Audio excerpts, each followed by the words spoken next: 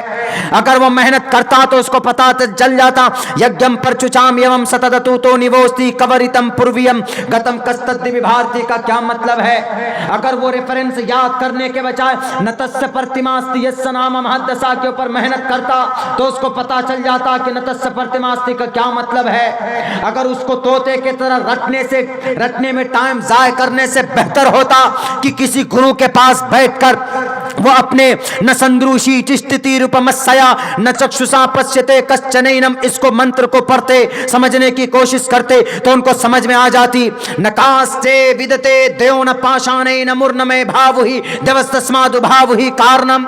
اس کو رٹنے سے پہلے آپ ان لوگوں کو، ان منتروں کو پڑھتے تو ان کو پتا چل جاتا کہ بھئی ایشور آکار والے ہیں یا ایشور نکار والے ہیں، اللہ کو باڈی ہے یا اللہ باڈی لیس ہے، ان کو پتا چل جاتا. لیکن نہیں، میرے خیال سے مزدور ٹائپ کے بیچارے لگ رہے تھے، ان کو مہرا بنا کر آگے بھیج دیا کہ جاؤ مولانا عبداللہ صاحب کو الجھاؤ. مولانا عبداللہ کے اوپر اللہ کا فضل ہے، تم نہیں الجھا پاؤ گے.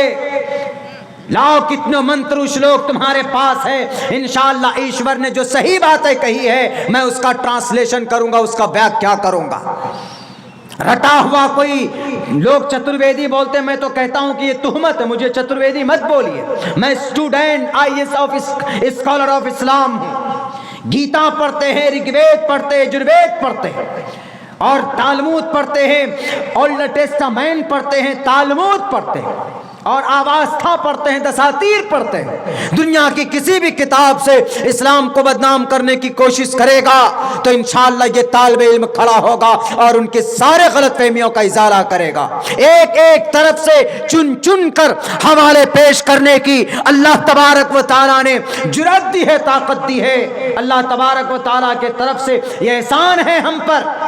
آپ میں سے بھی بہت سے لوگ ہوں گے لیکن ہم یہی کہیں گے کہ خواہ مخواہ الجھانے کے بجائے جو ریئلٹی ہے، جو ٹروتھ ہے، اس کو سامنے رکھ کر کے بات کیا جائے اور اس کو سمجھنے کی کوشش کی جائے۔ یہ نہیں کہ یہ مسلمانوں کا قرآن ہے، یہ ہندو بھائیوں کا۔ بہت اچھی باتیں ہندو بھائیوں کے شاستروں کے اندر موجود ہے، ہمیں کیسے زندگی گزارنی ہے، ہمیں کیسے ماحول میں رہ کر کے پیار محبت کے ساتھ رہنا ہے، یہ ساری چیزیں ہمارے ہندو بھائیوں کے کتابوں میں موجود ہیں۔ جلات ہیں، مجرم ہیں وہ لوگ جو لوگ نہیں بتائیں ابھی تک، چھپا کر کے رکھے، الگ الگ ڈیوائیڈ کر کے رکھے قوم کو، سماج کو۔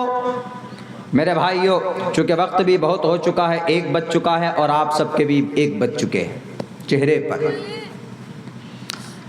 کل بہت لمبا سفر نکلنا ہے دور میں، اور آج 1 بج چکا ہے، 1 گھنٹے تقریباً ہم آپ کے سامنے بول چکے ہیں، اور اسی کے اوپر بات ہوئی۔ چونکہ میں سوچ رہا تھا کہ آج میں کس ٹاپک کے اوپر بات کروں، تو گاڑی پہ بیٹھا تو ہم کو یاد آیا کہ وہ بھائی صاحب کا جواب اور ان کا جو سوال تھا اس کو کلیئر ہونا چاہیے۔ وہ چیز ہم نے تقریباً سمجھانے کی پوری کوشش کی ہے ویدات کی روشنی میں، کہ اوتار ہوتا ہے تب جا کر وہ انسان، وہ انسان مجسم والا بن جاتا ہے، لیکن پھر ان کے پاس وہ طاقت نہیں ہوتی جو ایک ایشور کی ہوتی۔ تو یہ چیزیں سمجھنے سے تعلق رکھتی ہیں۔ اگر کوئی سمجھنے کی کوشش کرے گا تو سمجھ پائے گا، لیکن اگر ہر درم اور ضدی بن جائے گا تو پھر وہ کبھی بھی نہ تو ایشور کی طرف سے کرپا ہوتی، نہ تو اللہ کی طرف سے اس کے اوپر کوئی مہربانی ہوتی کہ یہ بندہ چلو سدھرنے کی کوشش کر رہا ہے تو اس کو تھوڑا راستہ بتاؤ۔ نہیں، جب آدمی کوشش کرتا ہے تبھی اللہ تبارک و تعالیٰ راستے ہموار کرتے ہیں۔ تو بہرکیف اللہ سے دعا کرتا ہوں کہ اللہ تبارک و تعالی ہمیں اور آپ کو سوچنے کی، سمجھنے کی صلاحیت دے۔ رات بہت ہو چکی ہے، مجھے بھی ٹھنڈ لگ رہی ہے، بلکہ آپ لوگ آئندہ کے لیے ایک مشورہ میں دیتا ہوں ہر جگہ، یقیناً 12:30-1 بجے تک جلسہ کمپلیٹ کر لیا کیجیے۔ آپ لوگ جلسہ کامیاب ہوگا۔ صرف ہماری یہ سیمانچل میں ہے ایسا ماحول، یا کچھ اور دوسری جگہوں پہ ہے، لیکن کم جگہوں پہ ہے، ورنہ ہم اڑیسہ چلے جائیں، آپ مہاراشٹر چلے جائیں، کرناٹکا چلے جائیں، آپ حیدرآباد، آندھرا پردیش چلے جائیں، آپ اتر پردیش چلے جائیں، آپ دلی چلے جائیے، آپ ہر جگہ کے اوپر عموماً تقریباً یہی 12 ساڑھے 12 بہت ہے، تقریر کر لیتے ہیں اور پوری تازہ دم کے ساتھ سنتے بھی ہیں کہ ہاں چلو ایک دم جم کر بیٹھیں گے۔ یہاں تو الحمدللہ آپ لوگوں کے یہاں پھر بھی 2-2:30 بجے، ہمارے علاقے میں چلے جائیے، اللہ بھلا کرے، پوری تیاری کے ساتھ آتے ہیں، پورے بستر لے کر آتے ہیں، نمبر لگا کر بیٹھ کر سنتے ہیں۔ 2-3 آدمی آئے ہیں تو 1 آدمی سو جائیں گے اور 2 آدمی سنیں گے تقریر، اس کے بعد اس کو اٹھا دے گا، پھر وہ سوئے گا، پھر تیسرا آدمی سنے گا تقریر۔ ایسا ہوتا ہے نہیں بھائی، یہ جلسے کا یہ نظام نہیں ہونا چاہیے، شرعی اعتبار سے یہ مناسب نہیں ہے۔ آپ 1 بجے تک، 2 بجے تک، زیادہ سے زیادہ 1-1:30 بجے تک کیجئے، اس کے بعد سوئیے، باڈی کی ضرورت ہے سونا، نیند کو دینا، اس کے بعد پھر اٹھ کر فجر کی نماز پڑھیے۔ جلسہ پوری رات نہیں کریں گے تو اللہ نہیں مارے گا، لیکن نماز نہیں پڑھیں گے تو مار کر لال کر دے گا اللہ تبارک و تعالی، اس لیے نماز ضروری ہے۔ تو یہ کوشش کریں تو انشاءاللہ سدھار پیدا ہوگا۔ اللہ آپ کے اس جلسے کو بے انتہا قبول فرمائے، آپ کی محنت اور قد و کاوش کو اللہ تبارک و تعالی نجات کا ذریعہ بنائے۔ بہت بہت شکریہ، جزاک اللہ۔ السلام علیکم ورحمۃ اللہ وبرکاتہ۔